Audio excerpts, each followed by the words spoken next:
Bapak dan Ibu yang saya hormati, sampailah pada subtema yang kedua, yaitu pendidikan investasi peradaban masa depan Indonesia, yang akan disampaikan oleh Bapak Profesor Suyanto PhD, Ketua Umum DPPK UNJ. Kami persilakan. Terima kasih. Assalamualaikum warahmatullahi wabarakatuh.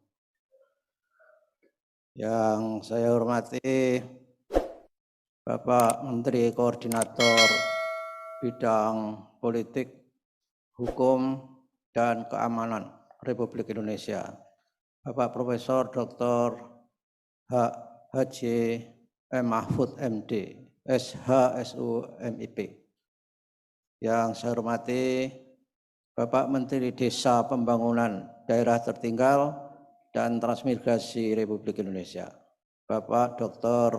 Honoris Causa Dr. Andes Haji Abdul Halim Iskandar, MPD, sebagai narasumber dan juga sebagai alumni Universitas Negeri Yogyakarta dan juga sebagai ketua dan penasihat Universitas Negeri Yogyakarta.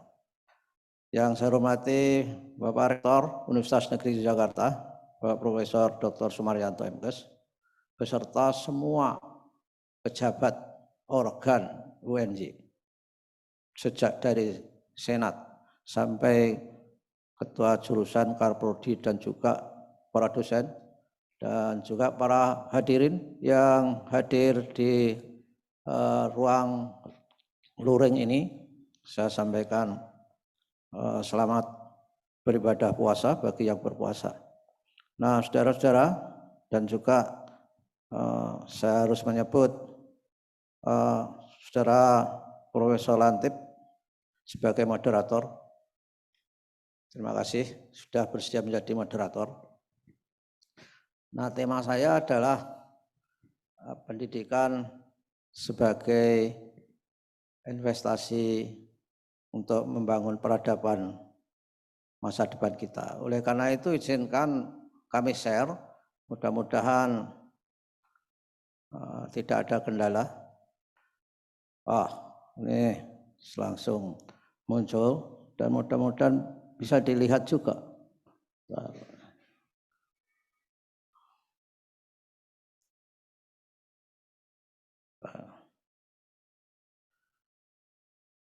Jadi ini datang di tengah, inilah yang akan saya sampaikan, yaitu berupa pendidikan investasi peradaban masa depan Indonesia. Ini sebuah tema yang cukup besar dan saya kira seperti yang disampaikan oleh Prof. Mahfud tadi, bahwa Indonesia masih memerlukan usaha yang luar biasa untuk menjadikan negara ini berdaulat, bermartabat, dan di tahun 2045 akan menjadi negara yang besar, dan dengan demikian kita semua di sini akan menyaksikan bagaimana kejayaan negara kita. Di tengah-tengah hebatnya teknologi, terutama di tahun 2045 itu sopir saja sudah nggak ada, mobil-mobil berjalan sendiri-sendiri. Ya seperti kisah pewayangan yang Dalang bilang, negara itu kalau kemaharipah Kertoraharjo, Sato Iwen, dicul keesok sore mulih neng kandange dewe-dewe. Nah, tapi kalau negaranya tidak sejahtera, tidak adil, tidak aman, wedhus esuk diculke awan wis dicolong wong. Nah, ini kan merupakan hal yang harus tidak terjadi di masa peradaban di mana kita akan membangun menuju Indonesia emas. Nah, untuk memulainya saya akan membuat konteks di mana tonggak-tonggak peradaban itu akan kita lalui. Yang pertama yang akan kita tuju itu adalah di tahun 2045, di mana itu merupakan program nasional, kita akan menciptakan generasi emas. Maka begitu, karena tahun 2035 kita memiliki bonus demografi. Bonus demografi ini suatu keadaan yang tidak pernah dimiliki oleh negara 2 kali. Kalau kita memiliki bonus demografi, ini keuntungannya luar biasa sehingga terkenal ada yang disebut dengan window opportunities. Jadi ada jendela kesempatan. Mengapa kok tidak dibilang lapangan kesempatan, alun-alun kesempatan? Tidak seluas itu. Karena kita harus berupaya, kita harus melakukan usaha sistematik untuk menyiapkan generasi emas itu. Nah, bonus demografi sudah tidak terjadi di negara lain seperti Singapura, Jepang, Jerman, itu sudah nggak bisa. Karena apa? Negara-negara itu sudah menjadi aging society. Jadi masyarakat yang tua, generasi tuanya itu jauh lebih banyak daripada generasi muda. Sehingga generasi muda itu diberi beban yang begitu berat untuk memelihara orang-orang tua yang sudah tidak produktif. Nah, di Indonesia pada tahun 2035 ini justru hampir 80% itu generasinya produktif semua. Tapi hanya sekali itu saja. Nanti sudah nggak berulang lagi. Oleh karena itu perlu kesempatan itu dimanfaatkan sebaik mungkin. Nah, kita sebagai pendidik tentu memiliki kesadaran untuk mempersiapkan anak didik kita, mahasiswa kita untuk menuju ke sana.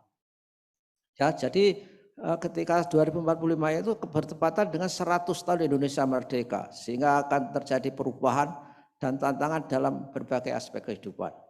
Nah, untuk menghadapi ini, pendidikan adalah hal yang sangat penting dan bahkan sangat menentukan. Tidak ada di suatu negara yang tidak memprogramkan pendidikan untuk kejayaan negaranya. Bahkan Jepang setelah dibom atom, itu pertanyaannya jawab dalam konteks pendidikan. Karena kaisarnya mempertanyakan berapa guru yang masih hidup setelah banyak orang mati karena bom atom di Hiroshima itu. Ini adalah pendidikan. Saya pun kalau nggak melampaui pendidikan, saya nggak mungkin bisa menjadi pembicara di seminar ini. Karena orang tua saya dua-duanya buta huruf. Kalau misalkan juga menjadi buta huruf seperti beliau, tentu saja ini nasibnya tidak bisa melakukan mobilitas vertikal. Nah, saudara-saudara juga seperti itu saya kira. Tanpa pendidikan nggak bisa saudara ikut seminar ini. Mungkin bahkan ada di jalanan. Di jalanan dalam arti melakukan aktivitas lain. Nah, saudara, kita akan menuju ke generasi emas. Oleh karena itu kita perlu memahami profil generasi emas. Dan juga kompetensi masa depannya. Pendek kata kita mendidik orang untuk masa depan, bukan mendidik orang untuk masa lampau atau untuk masa kini saja. Nah, arah kompetensinya seperti apa? Pendidikan ini merupakan sektor yang strategis ketika mempersiapkan generasi emas itu tadi, yang seperti saya katakan. Sehingga pendidikan itu harus menanamkan kompetensi, nilai kepada bangsa kita. Bangsa Indonesia perlu melestarikan berbagai nilai-nilai dan karakter moral secara nasional. Nah, lalu terjadilah nanti terbentuk bangunan dan sosok peradaban masa depan Indonesia. Secara singkat seperti itu. Tapi bagaimana mosaiknya? Nah, kita akan berhadapan dengan banyak hal. Oleh karenanya saya kira kita perlu memiliki mindset terhadap peradaban kita. Mohon maaf, saya harus menyingkirkan bayang-bayang di screen saya. Nah, mindset peradaban kita itu harus dibangun, tidak saja ujuk-ujuk atau ugal-ugalan seperti yang dikatakan oleh Pak Menko Polhukam tadi. Kalau kita membangun Indonesia ugal-ugalan, maka kita tidak akan bisa mencapai generasi emas dengan selamat. Saya setuju kalau itu. Oleh karena itu, mindset peradaban kita itu harus memiliki landasan spiritual. Landasan spiritual ini saya kira tidak bisa dilupakan. Karena kalau melupakan ini, berarti melupakan keterjadian negara Indonesia. Karena landasan spiritual, iman, takwa, semangatnya ada di pembukaan Undang-Undang Dasar Republik Indonesia 1945. Saya tidak hafal secara kontekstual. Saya tidak hafal secara tekstual maksud saya. Tapi secara kontekstual, secara implisit saya paham bahwa kemerdekaan kita itu diraih atas dasar rahmat Tuhan. Tidak saja cukup dengan perjuangan. Makanya mindset peradaban kita itu perlu menggunakan landasan spiritual. Kemudian di samping landasan spiritual itu, landasan filosofis itu perlu kita kedepankan. Sehingga kita memiliki pijakan filosofi seperti apa yang kita gunakan untuk membangun negara ini. Tentu landasan filosofisnya adalah merupakan aspek-aspek filsafat, baik itu dalam bidang metafisika, epistemologi, logika, dan etika. Dalam konteks ini dikaitkan dengan hakikat, proses, dan tujuan pendidikan. Kita harus memahami bagaimana ontologis, kemudian epistemologis, dan aksiologis dari sebuah bangunan sosok pendidikan yang akan kita manfaatkan untuk membangun peradaban kita di masa depan. Yang berikut adalah landasan pedagogis. Ini perlu ada. Jadi landasan pedagogis ini kita kedepankan 3 peta jalan yang menjadi satu kesatuan. Yang akhirnya kita harus menjadikannya sebagai mutually inclusive, yaitu transfer of knowledge and or transfer of learning, dan training, dan juga transform the behavior, the culture. Ini yang sangat penting. Karena pendidikan itu tidak sekedar belajar pengetahuan, tapi bagaimana kita belajar nilai, budaya, sehingga ada transfer of learning dan transfer of training. Transfer of learning itu mudah saja, bagaimana kita bisa mentransfer dari situasi belajar di kelas, di perkuliahan, untuk kehidupan yang nyata di dalam masyarakat. Inilah pentingnya relevansi, dan itu selalu saja tidak pernah henti-hentinya, bahwa membangun peradaban itu juga harus membangun pendidikan yang memiliki relevansi. Sehingga saya sangat senang pendidikan dikaitkan dengan peradaban itu, dan oleh karenanya ketika saya jadi rektor dulu menulis, saudara semua yang mau datang ke kantor rektor pasti di hadapan Anda terpampang tulisan pendidikan investasi peradaban. Juga di sana di depan auditorium juga ada pendidikan investasi peradaban. Terima kasih Pak Rektor, tulisannya menjadi dijelaskan karena tadinya remang-remang akibat tidak pernah disentuh secara fisik dan juga secara pikiran. Oleh karenanya sekarang menjadi jelas, mudah-mudahan itu adalah simbol bagi kejelasan UNJ ketika memasuki perguruan tinggi berbadan hukum. Pendidikan investasi peradaban itu akan menjadi ikon UNJ yang sudah diterjemahkan ke dalam visi yang kreatif, inovatif, yang berkelanjutan itu. Nah, berikutnya saudara. Oke, ini agak mogok sebentar karena teknologi. Oh my God. Jadi saya tidak bisa memindahkan PowerPoint. Oh. Macet ini. Oke, ya. Jadi saya tidak tahu mengapa macet. Ini teknologi itu kadang-kadang memang ketika di injury time itu selalu menggoda yang menggunakan. Ini termasuk godaan teknologi. Kemudian landasan pemikiran untuk peradaban itu seperti apa? Kita harus punya landasan yuridis filosofis. Kebijakan dan peraturan yang berlaku itu harus berbasis berdasar Pancasila, Undang-Undang Dasar 1945 dan undang-undang turunannya, serta arahan yuridis yang menyusun kebijakan di masa depan. Jadi tidak bisa kita mengelola pendidikan seperti mengelola RW atau mengelola RT yang asal nyeplos kemudian berharap bahwa itu akan menjadi sebuah program yang memiliki dampak yang luar biasa terhadap penyiapan kompetensi para peserta didik kita. Juga landasan politisnya, landasan politik dalam menopang aktualisasi, mencerdaskan kehidupan bangsa, jati diri, kualitas demokrasi, integrasi, dan daya saing bangsa dalam melakukan ideologi Pancasila. Ini yang penting supaya secara politis kita itu mandiri, berintegritas, dan bermartabat. Juga landasan sosiologisnya, pada hakikatnya kita perlu melestarikan rajutan sosial yang sudah kita bangun. Dan ini sebuah bagian yang agak memprihatinkan saat ini. Jadi masyarakat kita itu sekarang ini secara sadar atau tidak, yang menyadari ada, yang tidak menyadari ada, yang tidak tahu ada, yang tahu pura-pura nggak tahu bahwa masyarakat kita terbelah akibat dari proses politik pemilihan umum. Oleh karena itu kita sebagai pendidik perlu memahami itu. Wacana-wacana cebong, kadrun selalu aja ada.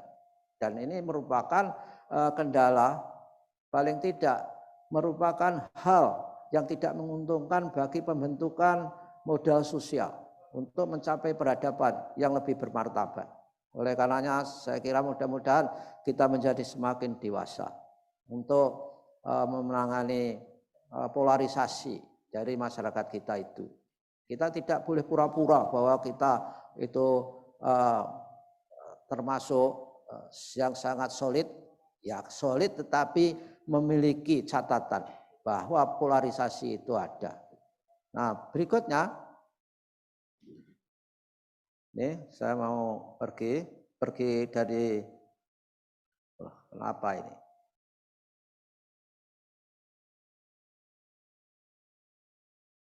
Oke, wah ya sudah tahu rahasianya saya. Nah, berikutnya pendidikan peradaban dalam tantangan dunia. Ini yang kita harus tahu tantangannya apa ketika kita membangun. Kita sudah mengenal ada fenomena VUCA, yang itu perubahan yang sifatnya itu sangat bergolak perubahannya itu. Ketidakpastian, kompleksitasnya ada, dan ketidakjelasan yang sering disebut dengan VUCA. Yang VUCA itu merupakan panjangan dari volatility, kemudian uncertainty, kemudian complexity, dan ambiguity.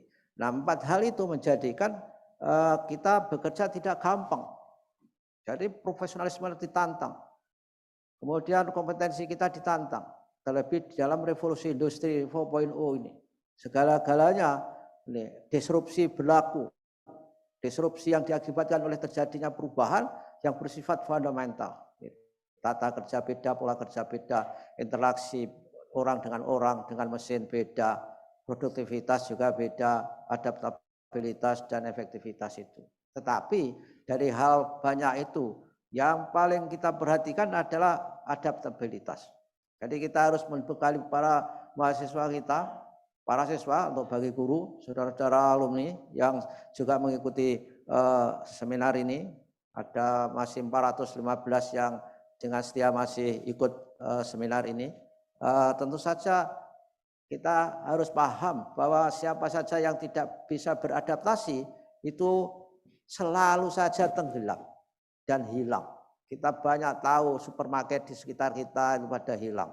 Toko-toko fisik juga sudah banyak yang hilang, karena restoran juga begitu, bahwa kan sekarang pada modelan yang selalu take away, nggak boleh dimakan di situ, makan di rumah, karena masih itu menghabis-habiskan tempat dan sampahnya menggunung, biar dibeli bawa pulang, biar bikin sampah di rumah sendiri. Itu terjadi karena ada fenomena sharing economy, di mana sharing economy ini merupakan suatu hal yang luar biasa. Kita tidak perlu harus memiliki semua faktor produksi, tapi kita bisa berbagi fungsi-fungsi dari faktor produksi itu. Saudara tahu bahwa GoFood itu tidak punya restoran, tidak punya apa-apa, punyanya aplikasi untuk berbagi. Sehingga dia mendapatkan penghasilan yang luar biasa setiap hari karena dia mampu bersharing, berbagi fungsi. Yaitu dia mampu mengumpulkan orang-orang yang lapar setiap menit, setiap saat. Mampu mengumpulkan restoran yang berjualan. Mampu mengumpulkan orang-orang yang punya motor yang mau ngantar makanan. Nah, inilah adaptasi, hasil dari adaptasi suatu entitas ekonomi di dunia yang disebut dengan sharing ekonomi. Nah, yang berikutnya tantangannya adalah bahwa kita harus juga comply dengan SDGs yang targetnya tahun 2030. Saya kira pas itu mendekati kita sampai pada generasi emas kita, bonus demografi itu. Sehingga dari 17 tujuan pembangunan yang berkelanjutan itu, kita terutama pendidikan itu juga di-highlight. Bagaimana kita bisa melestarikan lingkungan, bagaimana bisa kita mengurangi disparitas pendidikan, bagaimana kita bisa memberdayakan pendidikan para wanita dan sebagainya. Ini menjadi highlight karena wanita kalau dididik dengan baik sama dengan mendidik dua generasi. Karena ketika wanitanya tidak terdidik, maka generasi berikutnya itu kurang mendapatkan pendidikan yang optimal.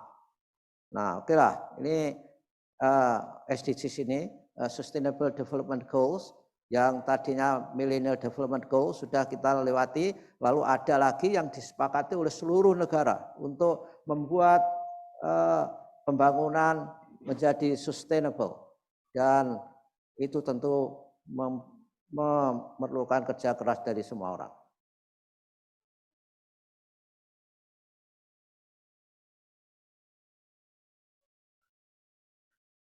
Nah, inilah tantangan Indonesia saat ini. Ini dengan singkat bisa dikatakan masih punya banyak tantangan sumber daya manusia.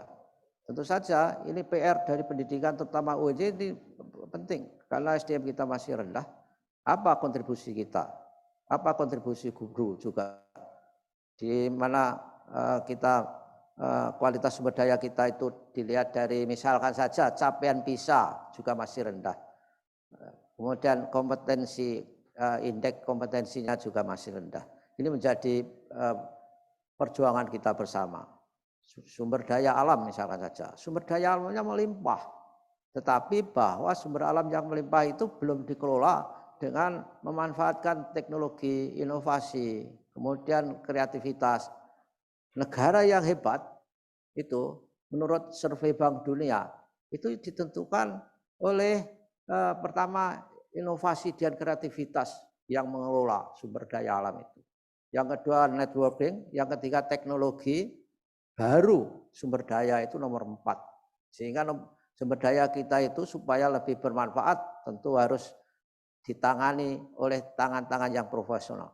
Ini juga pendidikan, ini justru kita ini juga sedang bergelut bagaimana pendidikan kita menjadi gerbong penghela kemajuan suatu bangsa.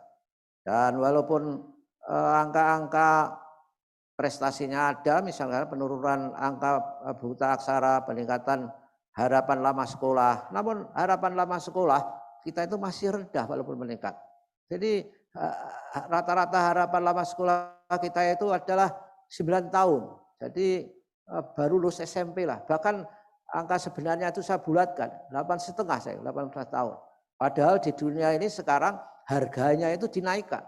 Yang dilihat pendidikan di negara-negara maju itu untuk mengukur apakah hebat tidak penduduknya, dilihat dari kualitas SDM-nya, itu dilihat berapa harapan lama sekolah penduduk berusia 25 tahun.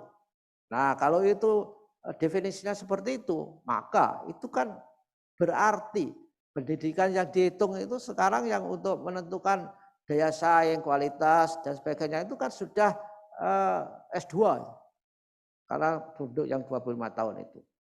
Nah, kita masih angka partisipasinya masih rendah, perguruan tinggi saya kira belum mencapai 50% dan bahkan masih di sekitar 30-an. Bandingkan dengan Korea. partisipasinya perguruan tinggi itu sudah mencapai kurang lebih 95%. Hampir semua orang di Korea itu sudah tamatan perguruan tinggi. Itulah sebabnya inovasi di Korea itu luar biasa. Saudara tahu bahwa Samsung itu bisa mengalahkan banyak teknologi digital yang sebelumnya pernah berjaya.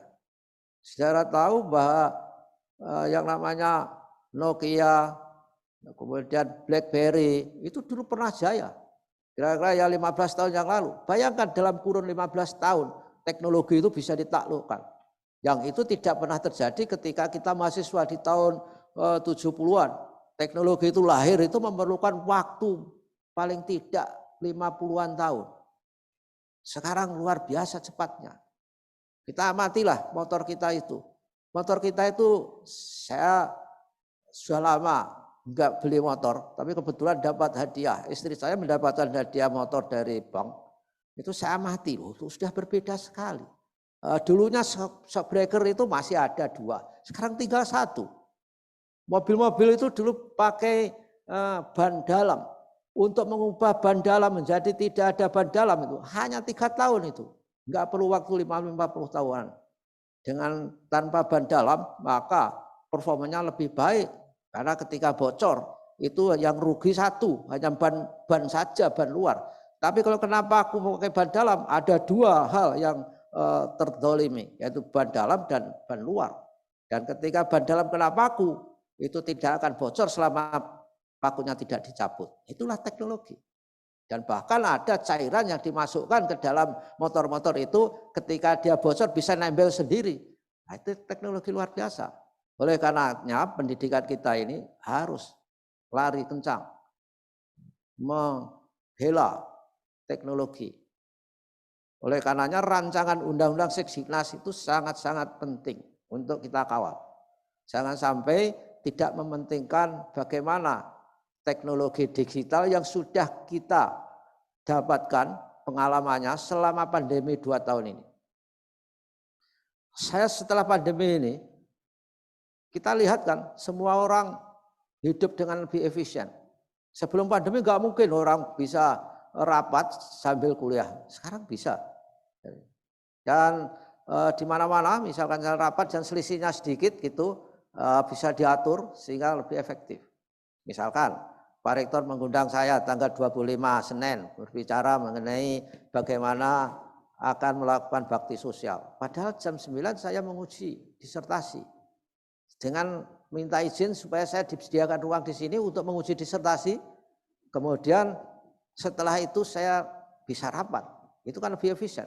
Sebelum ada teknologi digital, nggak mungkin terjadi itu. Perpindahan antara satu tempat ke tempat lain itu saja memakan waktu. Oleh karenanya, pendidikan ke depan untuk menciptakan peradaban itu paling tidak 3 karakteristik yang saya rumuskan. Yang pertama itu adalah harus bersifat mobile, yang kedua harus bersifat terintegrasi, dan yang ketiga adalah customize atau individualize. Ini sudah saya sampaikan di seminarnya DIES yang diselenggarakan oleh Bu Dekan FBS kemarin.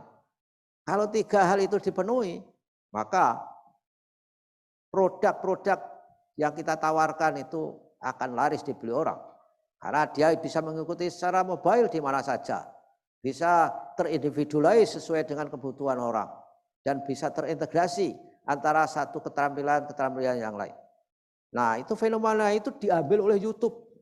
Sehingga YouTube itu sekarang menjadi sumber untuk mendidik diri. Orang memulai keterampilan baru dari YouTube sudah cukup.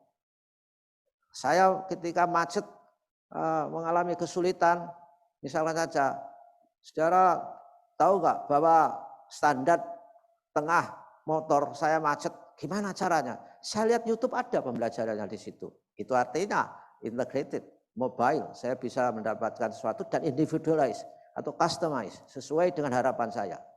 Semua TV sekarang juga pindah ke YouTube. TV-nya berganti ke YouTube. Karena lebih murah, nggak usah nyewa bandwidth, di situ programnya ditaruh di situ.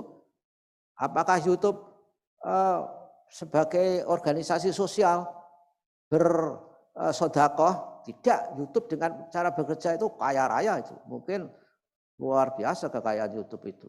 Karena dia memasang iklan ke semua orang bikin YouTube, nggak pernah ngasih duit, tetapi dia dikasih duit oleh pemasang iklan. Nah, itu pinternya orang yang memiliki inovasi yang luar biasa. Tapi orang walaupun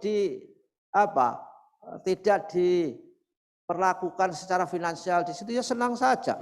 Kalau kita lihat di YouTube itu kan benar-benar individualisasi kita itu terjaga. Ada customize. Kalau Anda misalkan melihat X Factor, lihat di TV, saudara nggak bisa nyetop iklan. Tetap saja TV-nya masang iklan. Tapi kalau saudara masuk ke YouTube, melihat X Factor atau melihat apa saja, ada iklan, klik mati. Ya, sesuai dengan kehendak saudara. Kemudian di tengah-tengah, misalkan nggak suka, pindah ke channel yang lain. Nah itulah. Nah kondisi pendidikan saat ini itu yang seperti yang saya sampaikan tadi, ini data-datanya secara real kita lewati. Dengan pengetahuan, riset dan teknologi. Nah riset di Indonesia saya kira belum maju akibat dari memang belum ada keberbukaan anggaran. Anggaran kita itu masih kecil sekali. Oleh karenanya riset ini juga menjadi tulang punggung yang bagaimana kita mengenerate teori, mengenerate best practice yang bisa kita siapkan untuk menapak ke peradaban yang akan datang. Biaya kita ternyata masih 0,08% dari PDB. Di negara-negara maju seperti Amerika segala macam itu sudah 10-an%. Padahal magnitude ekonominya itu besar. Sehingga dana riset di negara maju seperti Amerika itu besar sekali. Sehingga risetnya itu ya aneh-aneh sampai yang nggak masuk akal. Yang nggak masuk akal itu artinya barang yang sepele itu diriset sampai spesifik. Kalau meriset kaki kecoa itu biasa. Mereka bisa meriset kaki kecoa yang kanan saja misalnya saja. Ruang parkir saja diriset di sana itu. Bagaimana cara membuat parkir di kampus yang efisien misalkan saja. Nah inilah akibat komitmen dari anggaran yang disediakan dan juga passion dan kemauan orang secara akademik. Ini juga secara ekonomi kita memang pertumbuhan ekonominya menurun akibat dari pandemi, tetapi untuk membangkitkan ekonomi ini juga perlu pendidikan yang hebat. Karena itu bagian terintegrasi dari apa yang disebut dengan Human Development Index. Di mana Human Development Index itu selalu diukur dari ekonomi, dari pendidikan, dan juga dari kesehatan. 3 itu yang penting. Yang penting itu. Oleh karenanya saya kira kalau kita sebagai dosen supaya berjaya ya ekonominya harus baik, ilmunya baik dan sehat.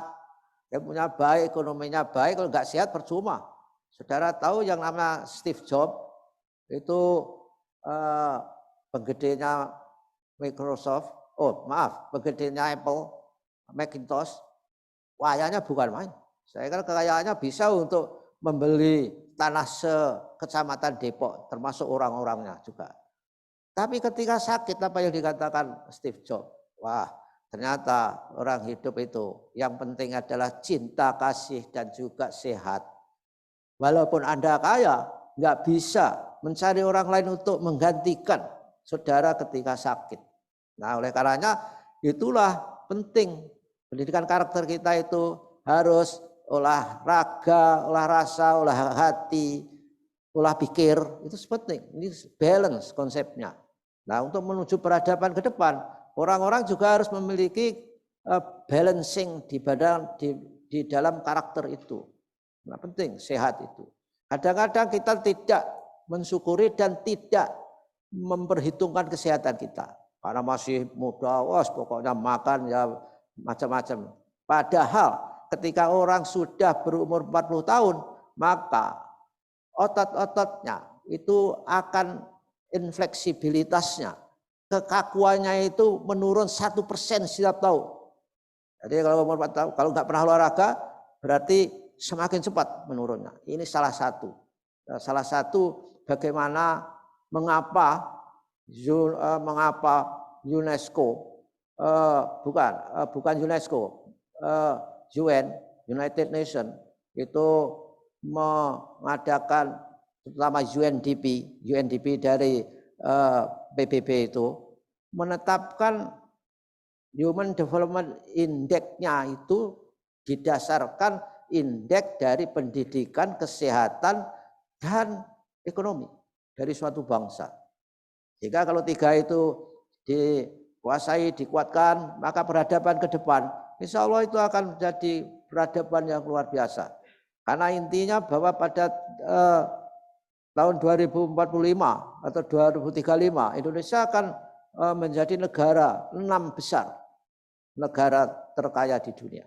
Sekarang ini masih 15 lah. Itu prediksi McKinsey. McKinsey itu kalau memprediksi tidak main-main. Tapi tentu dengan syarat pendidikannya baik. Seperti yang dikatakan Prof. Mahfud tadi. Dikelola dengan baik, dengan profesional. Tidak dengan ugal-ugalan misalnya. Nah, berikutnya ini masih ekonomi. Sudah saya highlight tadi. Dari bidang sosial, politik, dan budaya. Jadi ada tendensi rendahnya penghayatan nilai-nilai Pancasila dalam kehidupan masyarakat. Itu mulai sekarang harus ditingkatkan kesadarannya. Karena Pancasila itu bisa menjadi pemersatu bangsa kita sebagai ideologi bangsa. Oleh karenanya pemerintah, kementerian sedang menggencarkan profil pelajar Pancasila. Hanya kritik saya di situ tidak ada nasionalisme. Padahal nasionalisme sekarang ini menjadi persoalan yang sangat besar. Mengapa besar? Karena banyak orang yang cari duit di sini tapi duitnya diparkir di luar negeri.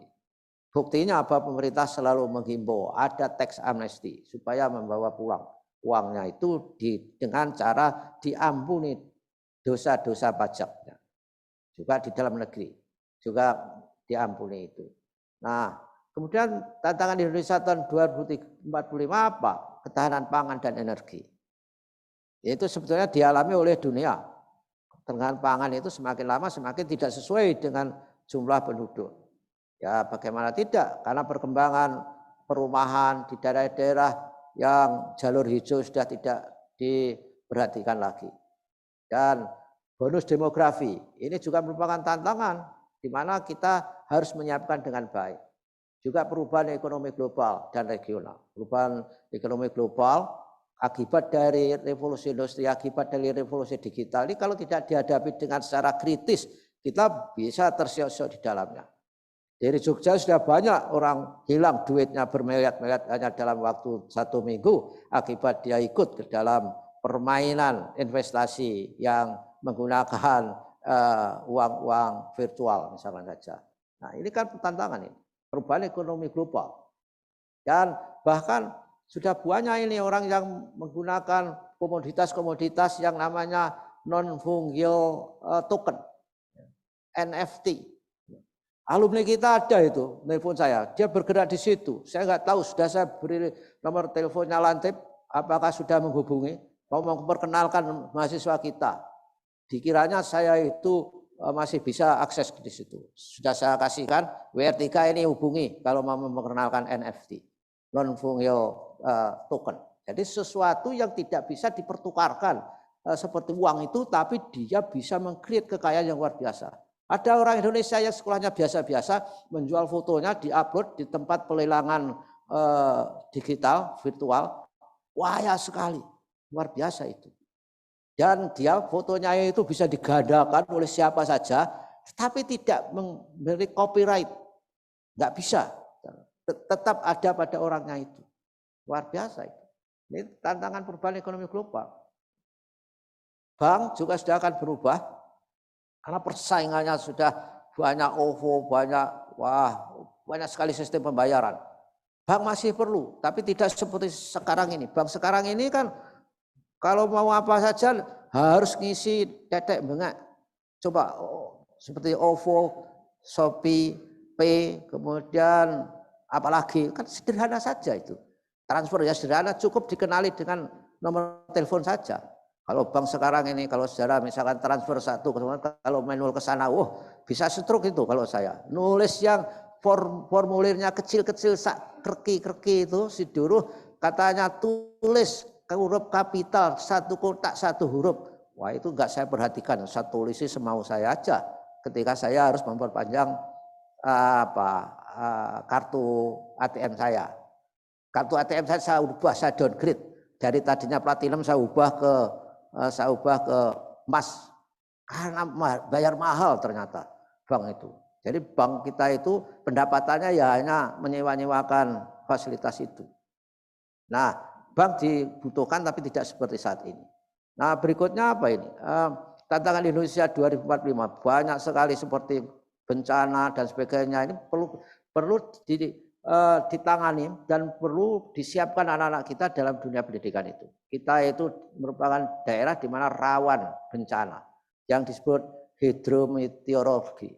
Ada bencana banjir, tsunami, gempa, kemudian kebakaran. Nah, itu yang tidak menjadi program yang jelas. Kalau di Jepang itu anak-anak itu tahu bagaimana menyelamatkan dari gempa karena dia negara gempa. Kabarnya gempa di Jepang itu skalanya gede-gede. Jadi lemari itu di dalam rumah itu bisa jalan-jalan ke sana. Tapi korbannya itu enggak begitu banyak akibat dari literasinya itu sudah tinggi. Nah, ini kemudian profil manusia Indonesia yang untuk mempersiapkan peradaban itu harus kita siapkan. Ya, dari masyarakat terbuka, masyarakat tradisi, masyarakat Indonesia 2045 yang mengenal iptek, mengenal teknologi, mengenal dunia digital. Di 2045 saya kira dunia itu sudah akan terbentuk yang sekarang namanya metaverse. Itu bukan YouTube ya, bukan Facebook sudah menciptakan dunia lain yang disebut dengan metaverse. Di mana di dunia itu kita bisa seminar itu 3 dimensi. Jadi orang-orang yang itu diprediksi, orang-orang yang di dunia itu tampaknya nggak begitu baik, maka dia akan hidup di metaverse, bikin foto, bikin animasi yang baik sehingga dia berbahagia. Bayangkan pikiran orang sudah seperti itu. Sekarang sudah banyak yang menyewa tanah di metaverse. Itu sudah dijual sekarang. Tanah, kantor sudah dijual. Saya nggak tahu ini perlu ada di sana atau enggak. Karena di situ juga bisa digunakan untuk menjual produk-produk kita. Perusahaan-perusahaan Indonesia sudah mulai membeli kapling-kapling. Tapi kaplingnya itu juga seperti rule di kapling dunia nyata. Tanah yang strategis harganya mahal dan sebagainya. Ya mungkin aja bisa belajar lah, beli di sana, di daerah yang pojok-pojok saja, yang murah-murahan dulu. Nanti setelah metaverse-nya rame itu kan bisa dijual juga ketika daerah yang dibeli tadinya sepi. Ya mirip dengan kita beli tanah. Beli tanah itu kalau, ini lagu Indonesia Raya ya. Kita stop sebentar, berdirilah. Karena ada nyanyi lagu Indonesia Raya. Mohon berdiri.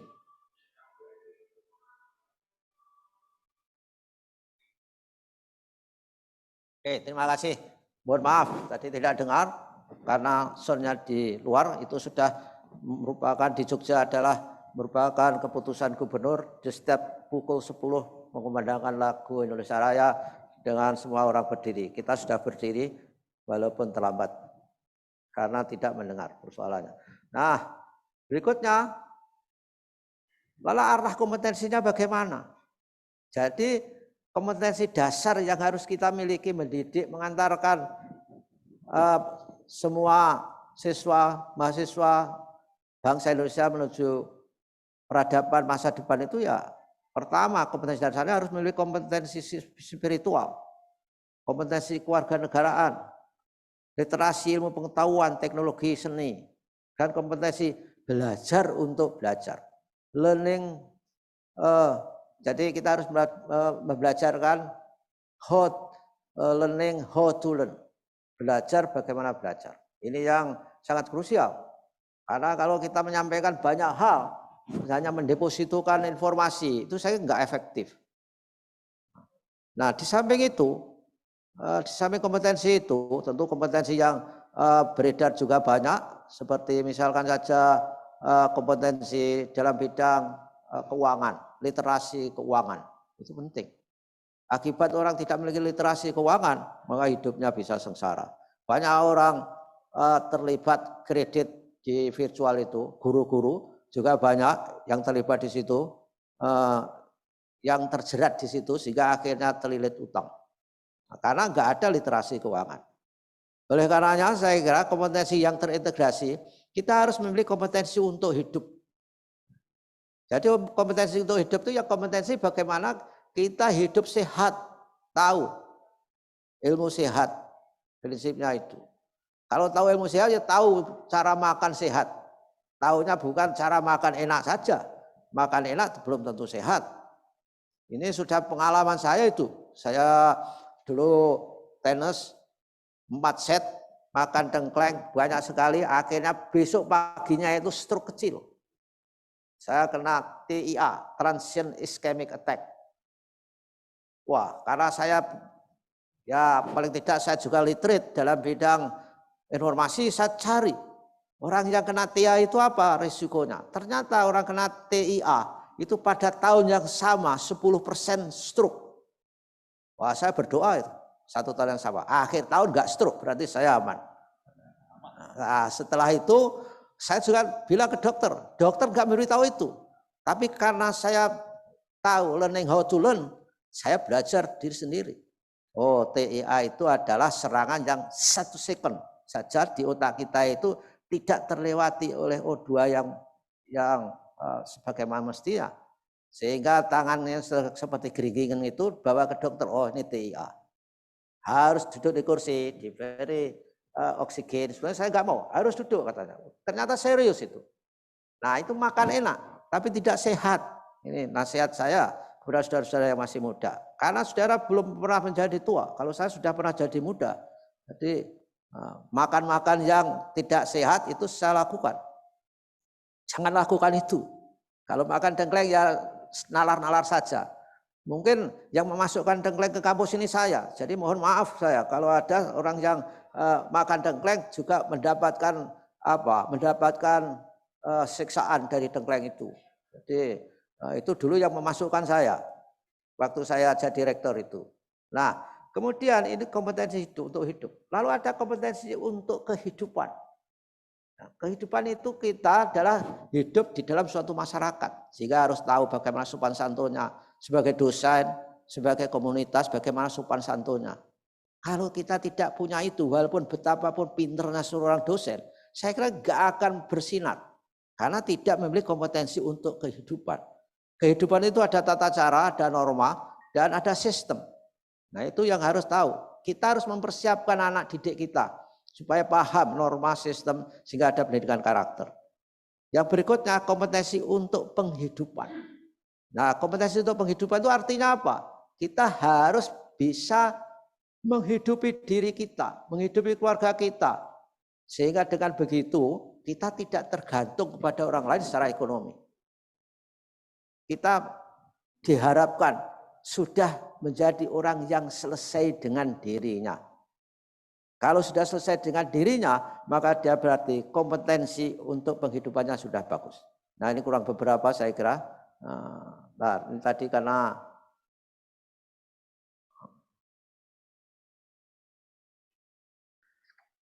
arah kompetensinya bagaimana? Kompetensi spiritual tadi.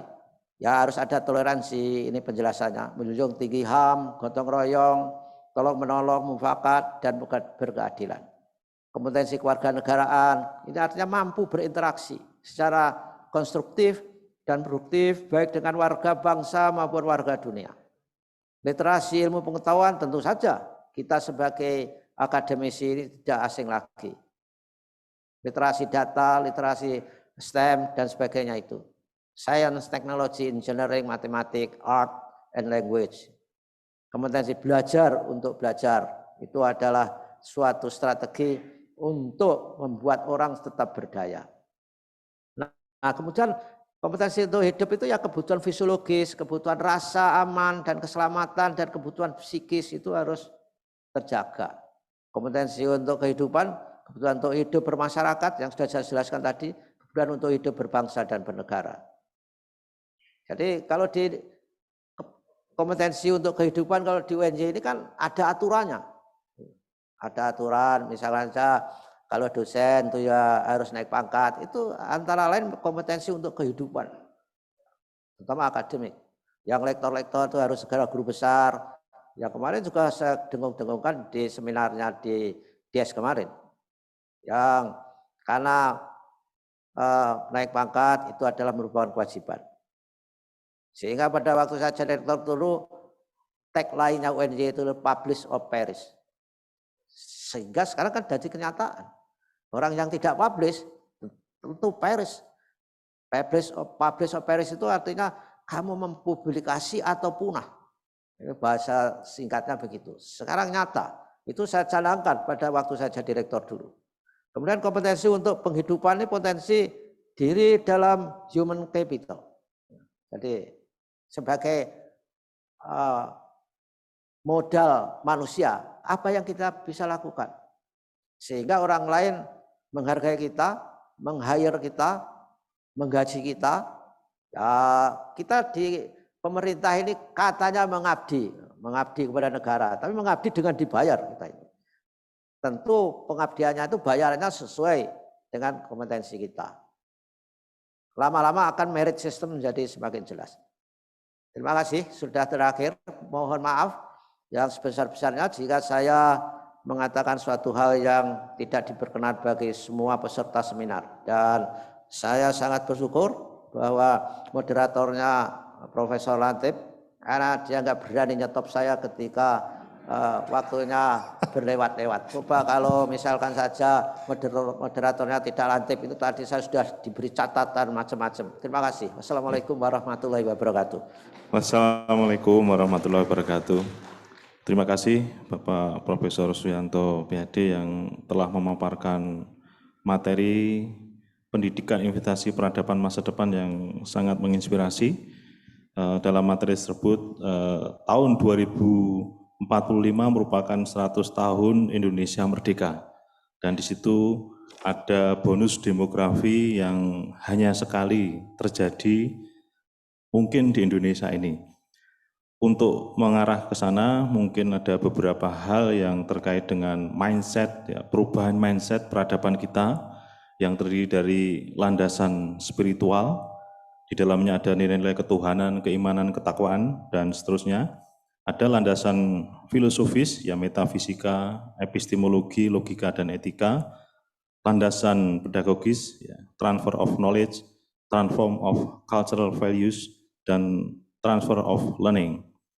Lalu di situ juga dibahas yang terkait dengan SDGs pada tahun 2030, yaitu pembangunan berkelanjutan yang diinisiasi oleh PBB dan dikembangkan oleh UNESCO, dan pentingnya ilmu, ekonomi yang bagus dan sehat. Tadi ada nasihat sehat yang saya sendiri juga sangat terngiang-ngiang dengan pesan beliau, yaitu 4 bulan ya, harus sehat gitu ya. Lalu ada kompetensi dasar dan kompetensi terintegrasi, dan arah kompetensi untuk menuju peradaban generasi emas tahun 2045, yaitu kompetensi hidup, kompetensi kehidupan, dan kompetensi penghidupan.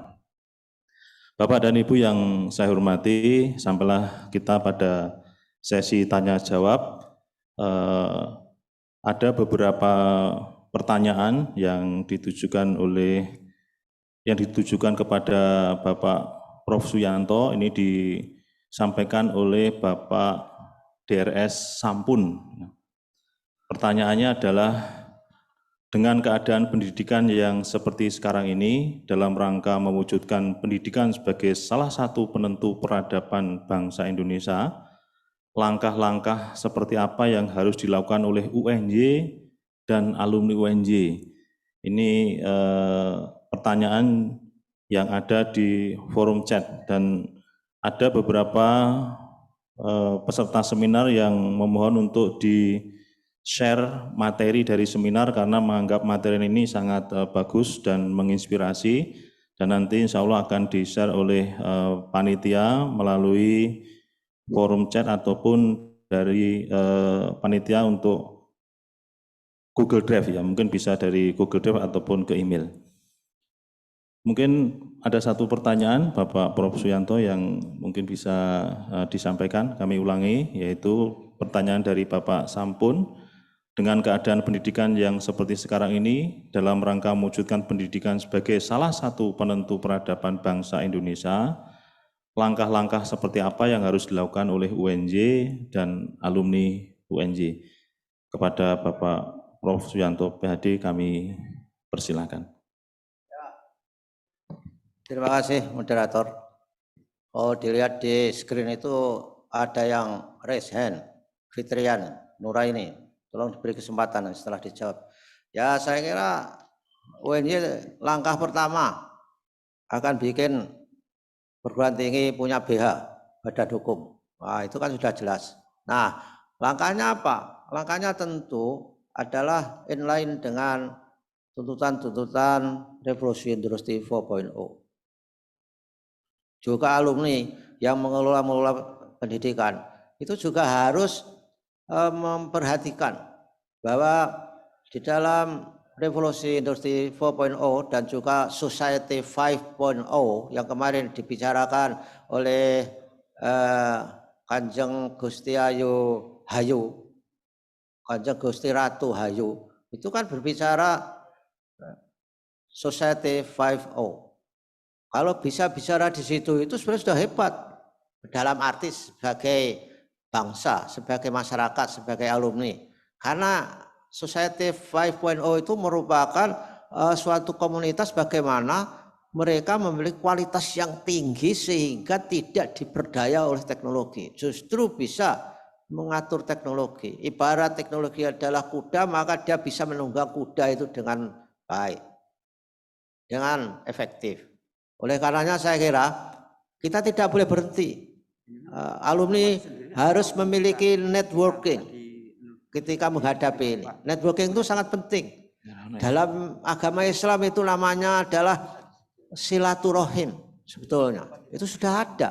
Karena silaturahim itu intinya saja ajaran Allah itu adalah panjang umur, murah rezeki. Itu kan kunci.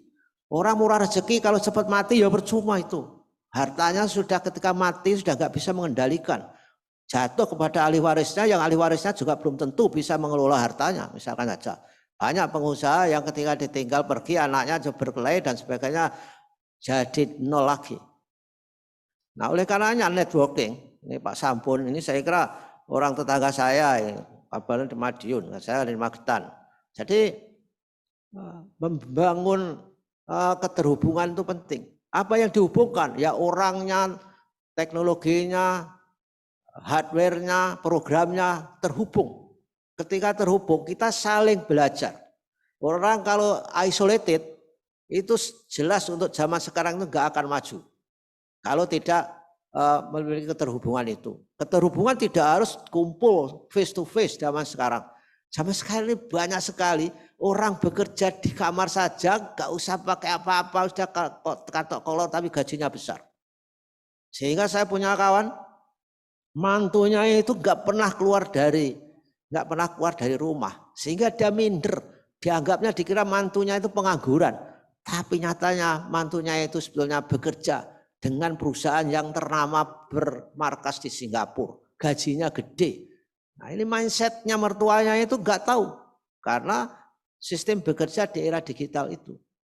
Jadi kalau saudara-saudara punya mantu, misalkan saya ditanya pekerjaannya apa, itu enggak jelas, jangan pesimis. Bisa enggak jelas dalam arti kulo PNS, kulo ASN, enggak harus begitu. Karena di zaman sekarang bisa bekerja dari mana saja, kapan saja, dengan moda apa saja, terutama yang di backup dengan virtual itu. Ya, jadi intinya, saudara-saudara sebagai alumni, mari kita bersama-sama alumni ini saling terhubung, saling secara sinergis melakukan sesuatu hal yang basisnya itu ya kreativitas, inovasi. Itu yang penting. Apa saja kreativitas, inovasi disertai dengan kemampuan berkolaborasi. Nah, ketika kolaborasi tentu saja kita harus mempunyai keterampilan, mempunyai kompetensi, mempunyai alat untuk berkomunikasi. Ya itulah. Terima kasih Pak Moderator. Terima kasih atas penjelasan yang luar biasa dari Bapak Profesor Suyanto PhD. Berikutnya tadi ada yang raise hand, Ibu Fitriani. Oh nampaknya mungkin sinyal ini ya. Ya mungkin di halaman lain. Mungkin kalau hostnya bisa membuat dia unmute, bisa bertanya. Kalau enggak ya enggak apa-apa. Silakan Ibu Fitriani yang tadi raise hand untuk mengajukan pertanyaan. Nampaknya belum ada yang dari forum Zoom. Ini ada satu lagi pertanyaan dari Saudara Denny Wiratmoko, Bapak. Jadi pertanyaannya berikut, pendidikan tujuan utamanya adalah membangun karakter dan membangun keadaban. Manusia yang berpendidikan adalah manusia yang memiliki integritas. Bagaimana cara menguatkan integritas era buka? Ini dari forum chat ini, dari Bapak Denny Wiratmoko. Kami persilahkan Bapak. Oh, pertanyaan itu. Jadi bagaimana membangun karakter di era VUCA itu? Nah, tentu saja VUCA itu perubahannya luar biasa ya. Oleh karenanya karakter yang penting bahwa dimiliki, saya kira integritas itu ya orang. Karakter itu apa? Karakter itu sifat yang dimiliki oleh seseorang yang membedakan dengan orang yang lain. Maka karakter-karakter itu misalnya disiplin, jujur, kemudian empati, inovatif, punya leadership, ini sangat penting. Juga memiliki kemampuan berkomunikasi yang baik. Komunikasi itu menentukan. Banyak negara gagal berdiplomasi karena komunikasinya enggak baik. Saya kira menurut saya hal seperti itu yang perlu dilakukan di masa VUCA ini. Karena perubahannya begitu cepat, maka adaptabilitas. Jadi kemampuan beradaptasi. Di mana karakter itu diperlukan oleh semua orang. Soft skill diperlukan oleh semua orang. Siapapun, apapun jabatannya. Kalau hard skill itu sudah milik attach kepada keahlian sekolahnya masing-masing. Ahli kimia enggak mungkin dia akan menangani pekerjaan yang dilakukan oleh ahli ekonomi. Tapi ahli kimia, ahli ekonomi, ahli fisika, semuanya perlu karakter, punya soft skill untuk mengimplementasikan keahliannya itu menjadi lebih bermakna dan lebih memberdayakan dirinya. Apapun ahli kimia seperti apa misalkan saja, kalau dia nggak punya leadership, nggak punya komunikasi, bagaimana bisa membrandingkan dirinya? Kalau dia nggak bisa berpresentasi di depan orang, nggak bisa meyakinkan orang, saya kira ilmunya itu dimiliki sendiri, senang-senang sendiri, dinikmati sendiri, kan nggak juga akan menjadi orang hebat itu. Oleh karenanya kembali lagi karakter itu sangat penting juga dalam mempersiapkan peradaban kita di masa depan. Terima kasih. Terima kasih Bapak Profesor Suyanto Biadi. Kami persilakan Bapak dan Ibu yang ada di forum Zoom untuk mengajukan pertanyaan. Tapi nampaknya ini sudah tidak ada pertanyaan dari forum Zoom, Bapak. Mungkin Bapak dan Ibu yang ada di RSU ini ingin mengajukan pertanyaan terkait dengan pendidikan investasi peradaban masa depan, kami persilakan.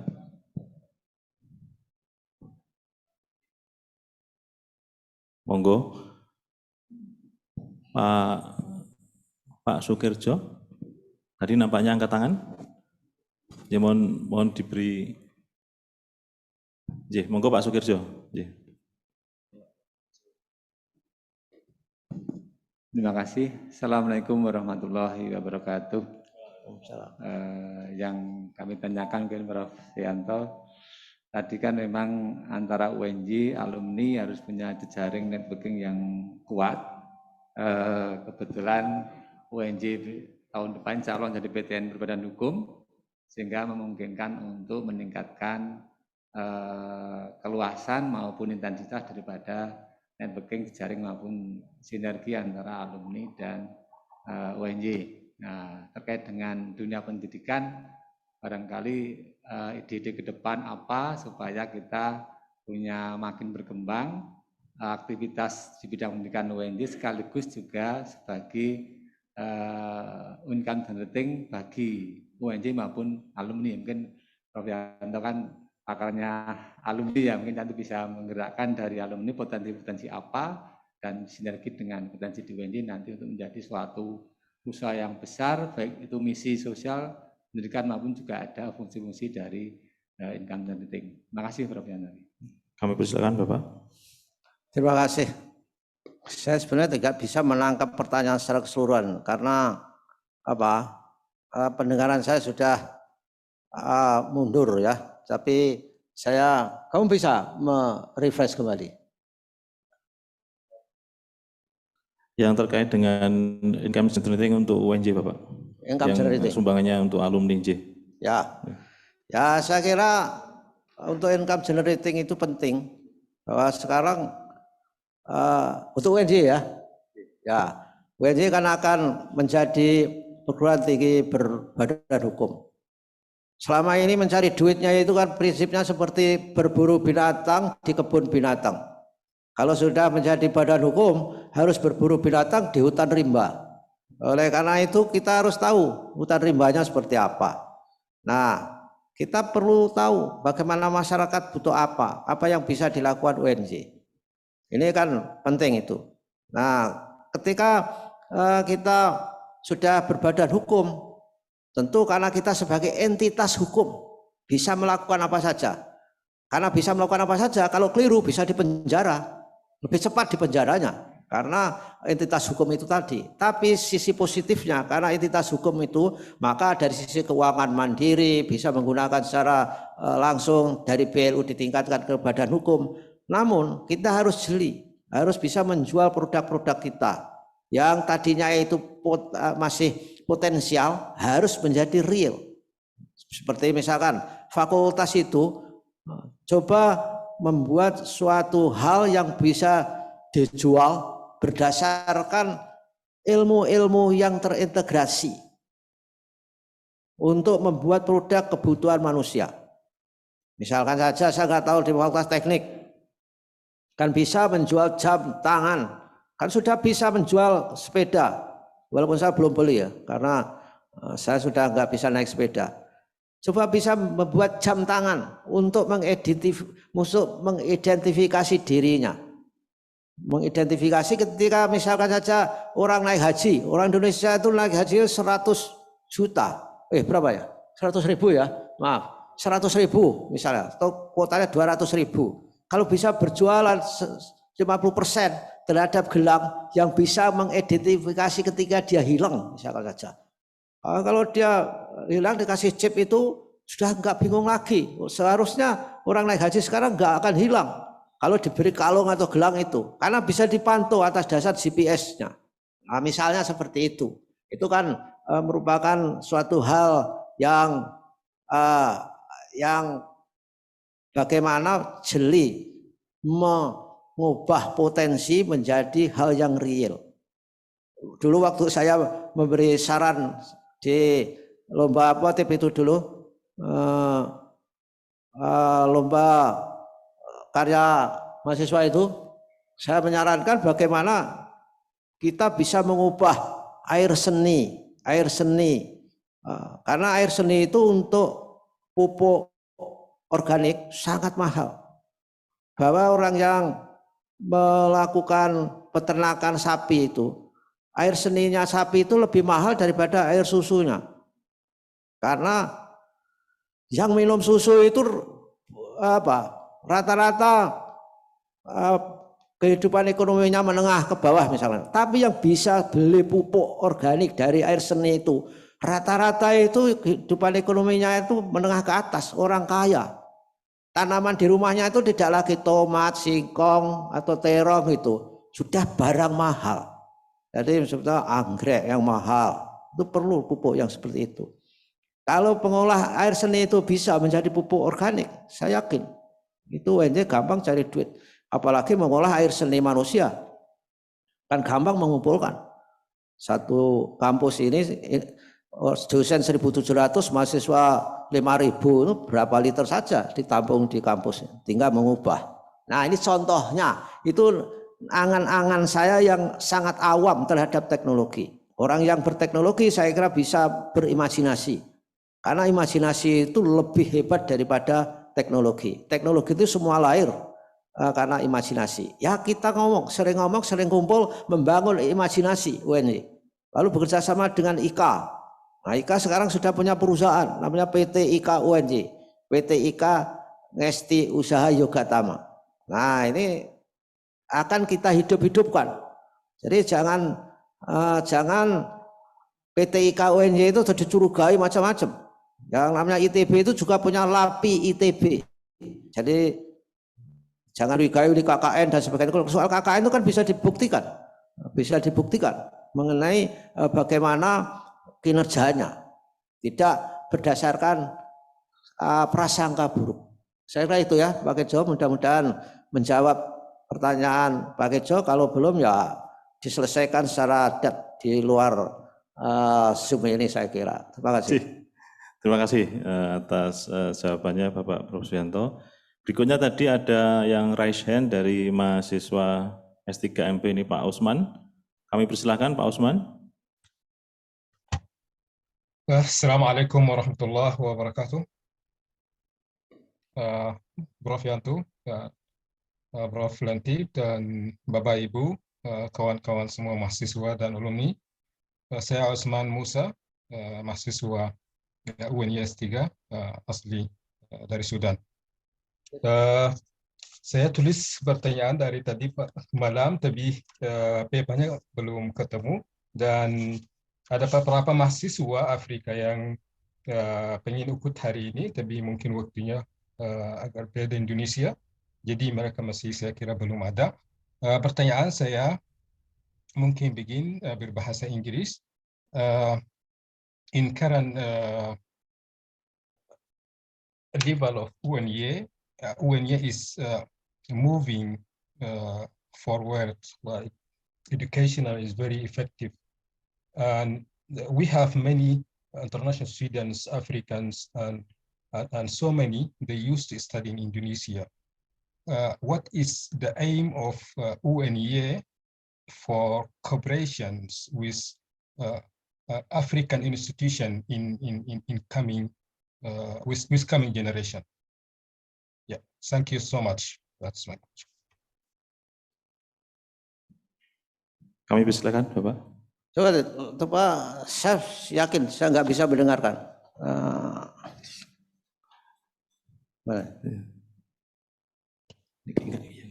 Coba kamu ngomongkan. Kalau kamu nggak bisa ngomongkan, berarti kamu juga nggak bisa dengarkan. Ini pertanyaan dari Pak Usman, apa yang dilakukan oleh UNY terkait dengan pendidikan karakter juga dan langkah-langkah yang merupakan langkah transformasi Bapak untuk pendidikan karakter. Karakter. Ya, saya kira untuk mendidik karakter itu gak gampang, perlu waktu. Tidak seperti belajar matematika. Di Jepang itu anak-anak kecil itu berbulan-bulan diajari karakter yang sederhana, yaitu diajari karakter baris sejak dari TK, sejak dari SD kelas 2, baris saja, nggak usah dibelajari. Apa alasan diajari baris? Ya supaya tahu disiplin, supaya tahu bagaimana antri, supaya tahu bagaimana memanfaatkan waktu sambil antri. Itu berapa lama? Oh, ini berbulan-bulan. Loh, kenapa nggak diajari matematika? Oh, matematika itu peanut katanya. Matematika itu gampang, diajari 1 minggu bisa. Tapi kalau belajar disiplin, tidak nyerobot antrinya, itu sulit. Karena itu merupakan kebiasaan, merupakan habit yang harus dihabituasikan. Oleh karena itu, kalau mentransformasikan bagaimana karakter yang potensial, karakter yang baik di UNY, tentu saja harus melibatkan semua orang dan terintegrated. Karakter itu adalah bagian dari mata kuliah pendidikan agama atau kewarganegaraan. Semua dosen itu bertanggung jawab untuk mengembangkan karakter mahasiswa. Misalkan mahasiswa itu karakternya, itu kan kalau Zoom itu enggak menghidupkan video, itu kalau dibiarkan saja, itu meremehkan artinya. Ya harus diingatkan. Kemudian mahasiswa, itu kalau kuliah, itu sukanya enggak mendengarkan, main SMS, enggak nyatat. Padahal di Amerika itu dulu sampai sekarang, orang yang sukses kuliah itu tesnya hanya 2, listening dan note taking. Mahasiswa nggak jarang yang melakukan note taking. Itu sebagai dosen ya harus kita ingatkan. Itu artinya mentransformasikan dari karakter yang sederhana tetapi menentukan kehidupan orang. Itu perlu kita sampaikan. Ya namanya mahasiswa, termasuk S3, S2 pun kembali mempunyai label mahasiswa. Walaupun mereka sudah dewasa, sudah beranak istri. Yang namanya mahasiswa, itu kalau dosennya nggak datang ya senang. Kalau bisa nggak usah bekerja baik-baik, insya Allah nilainya A, kan begitu. Nah itu kan harus ditransformasikan, harus diyakinkan bahwa Anda masuk ke S3 di sini ini tugas pertama kalian adalah Anda dibuat untuk cemas. Karena kalau cemas prestasinya akan tinggi. Cemas itu, anxiety itu hubungannya seperti parabola huruf putar balik itu. Kalau cemasnya optimal, prestasinya tinggi. Kalau cemas sekali, orang nggak bisa berprestasi karena akalnya sudah nggak bisa main.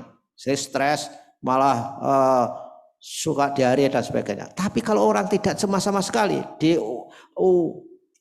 ekor yang kiri, parabola yang kiri, dihubungkan dengan J sebagai prestasi, juga rendah. Karena orang yang tidak cemas itu sebetulnya adalah orang yang pahpoh. Jadi nggak tahu apa yang harus dicemaskan. Jadi kalau mau ujian kok nggak cemas, itu tandanya pahpoh. Nggak akan berprestasi. Sama dengan orang-orang yang akan melahirkan itu juga harus cemas.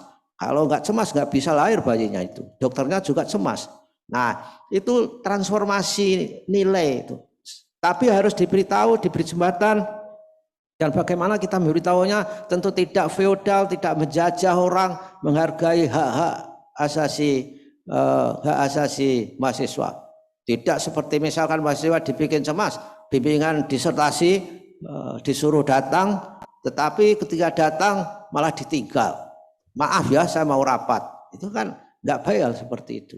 Nah ini kalau ada, ini contoh, saya tidak menuduh orang. Terima kasih. Terima kasih. Ini masih ada 3 pertanyaan lagi di chat, Bapak.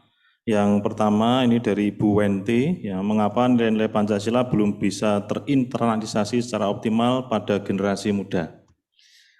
Ya, saya kira tidak teroptimalnya itu karena Pancasila itu sejak dulu itu dijadikan alat politik. Itulah sebabnya suasana kebatinan ketika saya diserai memimpin, merumuskan rancangan undang-undang Sikdiknas yang sekarang mau diganti itu, Pancasila tidak dibuat sebagai mata pelajaran tersendiri, masuk dalam pelajaran PPKN. Karena apa? Itu reaksi dari suasana kebatinan di mana Pancasila pada waktu itu dijadikan kekuatan politik, alat politik penguasa. Bayangkan penataran P4 misalkan saja. Saya juga ikut. Kalau tidak masuk sehari saja karena orang tuanya meninggal sudah batal misalkan saja. Itu kan sebetulnya nggak masuk akal itu. Itu artinya mengancam, menakut-nakuti. Sehingga Pancasila nggak bisa dijadikan alat untuk menakuti orang. Harus alat untuk memberdayakan orang. Bagaimana berketuhanan, bagaimana berkemanusiaan, berperi kemanusiaan, saling menolong, suka mengumpulkan sedekah misalkan saja, suka infak.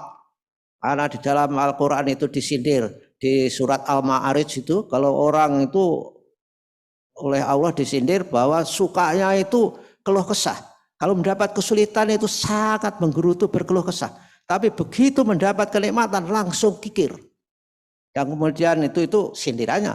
Tapi kemudian peringatannya di surat Al-Lail 5-10 kalau enggak kira. Siapa yang suka bersedekah itu akan dibahagiakan. Tapi siapa yang tidak suka sedekah, tidak bisa infak, Allah akan mempermudah jalannya menuju kesengsaraan. Nah, itu kan salah satu bagian dari ketuhanan yang Maha Esa tadi. Harus diberi contoh hal seperti itu. Kemanusiaan, bagaimana nasib orang diurus dengan baik, misalkan saja. Persatuan, kalau terjadi perpecahan, maka apa tugas pemimpin supaya tidak terjadi perpecahan? Kan harus ada model-modelnya. Sebetulnya ada revolusi mental. Saya sedang mengembangkan revolusi mental di channel YouTube saya. Kalau saudara tertarik, lihatlah. Saya sedang mewawancarai staf khusus Menko Pemberdayaan Manusia dan Kebudayaan PMK. Sudah 2 sesi. Itu sebetulnya suatu usaha untuk memberdayakan Pancasila. Sehingga supaya Pancasila itu berdaya di generasi muda ya harus satu kata dengan perbuatan berdasarkan Pancasila. ngomongnya keadilan, tapi banyak orang melakukan tidak adil misalkan saja. Itu tentu saja membuat orang tidak merasa memiliki. Saya dulu PLN itu merasa memiliki, di jalan saya itu ada lampu yang nyala terus. Kadang saya matikan. Tapi karena saya tidak diperhatikan, saya komplain, nggak dijawab, ya sudah saya biarkan. Saya nggak merasa memiliki lagi. Nah, tapi kalau di UNJ ini saya merasa memiliki. Setiap ada lampu yang nyala saya matikan. Karena saya merasa memiliki UNJ. Yang saya rasa miliki bukan PLN-nya, UNJ. Supaya UNJ ikut berhemat. Menurut saya begitu. Oke, makasih. Atas jawaban dari Bapak Profesor Suyanto, ini satu lagi Bapak J. Yang 5 juga boleh. Ini karena yang bertanya di sini yang luring, kalau sudah capek biar pergi. Kita di sini berdua nanti. Karena yang bertanya ini mahasiswanya Bapak ini namanya nih, Pak Ali Asmui S3 MP, ini bagaimana konsep desain dalam mengantisipasi gerakan deradikalisasi kampus internal eksternal dalam mewujudkan bela negara dan tantangan masa depan. Dan yang satu lagi ini dari Pak Junaidin, mungkin bimbingan Bapak ini ya, bagaimana menggerakkan sekolah secara cepat dalam era VUCA. Dah dua nih. Sulit-sulit ya, semakin siang semakin sulit ternyata ini. Jadi enggak apalah. Bagaimana tadi Pak Ali Asmui ya? Dan dalam mengantisipasi gerakan deradikalisasi kampus internal eksternal dalam mewujudkan bela negara dan tantangan masa depan. Ya, deradikalisasi itu kan harus berpikir jernih. Karena deradikalisasi itu kadang-kadang tidak jernih. Ada pihak tertentu itu yang justru berjualan dengan radikalisasi. Oleh karenanya saya setuju, radikalisme itu harus diberantas, tapi harus punya fakta. Pertama kali faktanya ada, risetnya ada, metodologinya ada, dan yang penting, yang penyebab radikal itu harus juga ditangani.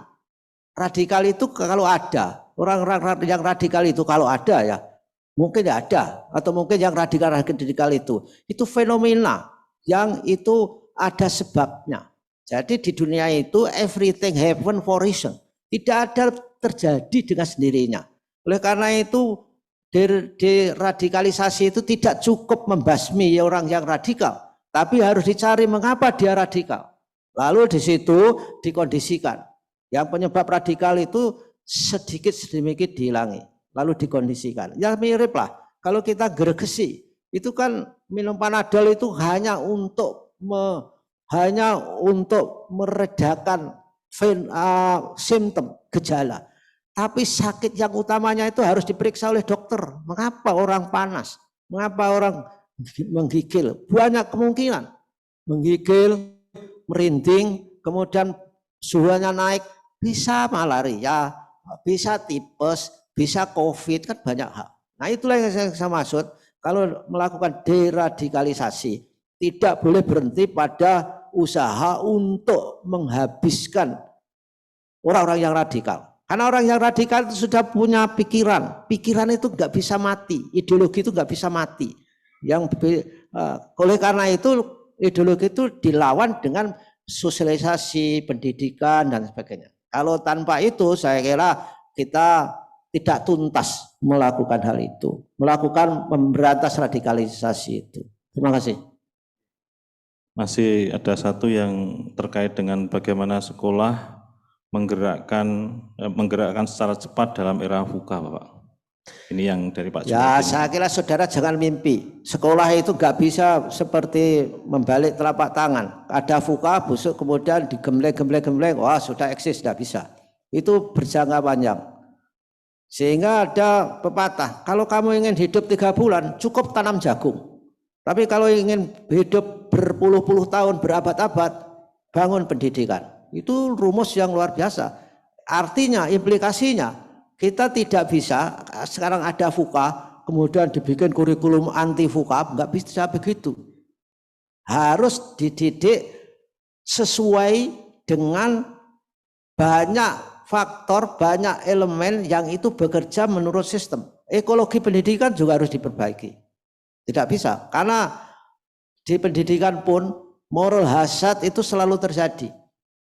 Misalkan saja ya, sekarang RPS disederhanakan.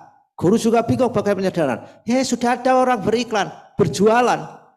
Siapa yang butuh RPS hubungi kami. Sudah beres. Tinggal nambah, ngubah nama Anda, sekolah Anda. Itu namanya moral hazard. Nah, oleh karenanya saya kira untuk menyiapkan itu yang terpenting adalah bagaimana kita mendidik anak-anak kita itu memiliki fleksibilitas berpikir, memiliki fleksibilitas kognitif. Nah, saudara tanya, tapi sekarang kok saya ganti bertanya, mungkin saudara bingung juga bagaimana cara mendidik dengan memiliki fleksibilitas kognitif. Artinya Anda di sekolah itu harus berembuk dengan kepala sekolah, guru, siswa.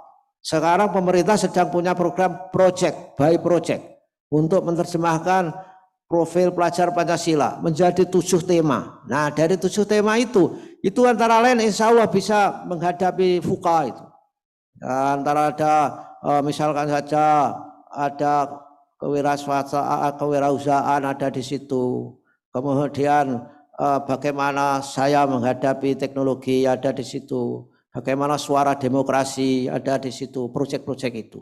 Saya kira itu ya, dan mudah-mudahan saudara-saudara semua alumni, marilah kita bekerja sama dengan baik. DPPIK sekarang sudah punya gedung yang luar biasa dibangunkan oleh Pak Rektor, dan oleh karena itu kita manfaatkan supaya gedung itu menjadi lebih bermanfaat.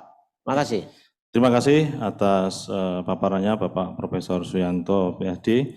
Kami mengucapkan banyak terima kasih dan kita berikan aplaus untuk beliau.